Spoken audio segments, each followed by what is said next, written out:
Je suis la Dive. Entre mes deux rives se reflète l'histoire séculaire du château de Carel. Laissez-moi, au fil de l'eau, vous en révéler les trésors d'eau et de jardin. N'imaginez pas que je veuille faire ma diva, mais sans moi, la Dive, Carel ne serait pas Carel. Et pour cause, ce château, je l'enlace, je l'embrasse sur toutes ses faces. Si mon lit borde sa façade ouest, j'alimente aussi les profondes et larges douves qui le ceignent. Elles sont impressionnantes, n'est-ce pas? Ainsi je le ceinture et le protège des éventuels assaillants. Autrefois, un pont-levis me chevauchait pour accéder à la cour d'honneur. Aujourd'hui, c'est un simple pont de bois. Il demeure l'unique accès au château, posé comme une île en prolongement de la longue avenue qui vous y mène et le dévoile dans une perspective sublime. L'environnement du château, avec ses grands arbres de l'époque, en font une place de choix pour abriter dans l'avenue les chars de la 21e Panzerdivision pendant l'occupation allemande. Cantonnée dans une petite partie de la maison, la comtesse d'Antin de Vaillac, grand-mère de l'actuel propriétaire, a pu compter jusqu'à 120 soldats campés dans le grenier et les communs.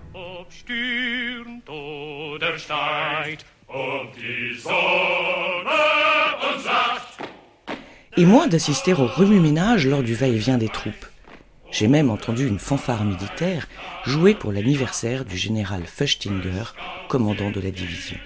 D'après la gardienne, ces messieurs auraient effectué des essais techniques d'un véhicule amphibie dans les eaux. Une photo du 8 mai 1944 montre le maréchal Rommel passant en revue les chars alignés sous les tilleuls dans les avenues. Le domaine subit de gros dommages, tant pendant l'occupation ennemie que lors des bombardements alliés. Après la libération, Simone Dantin a écrit, je cite, « Mon pauvre Carel est dans un état pitoyable.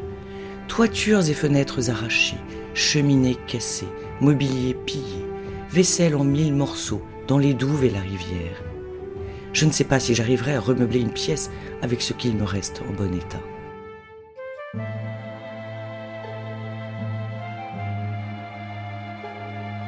Comme si je n'étais pas suffisante pour défendre la demeure, a été creusé un fossé en amont des 4 carrés de pelouse, orné de part et d'autre de 2 allées de tilleuls taillées en rideaux. Le Saut de Loup.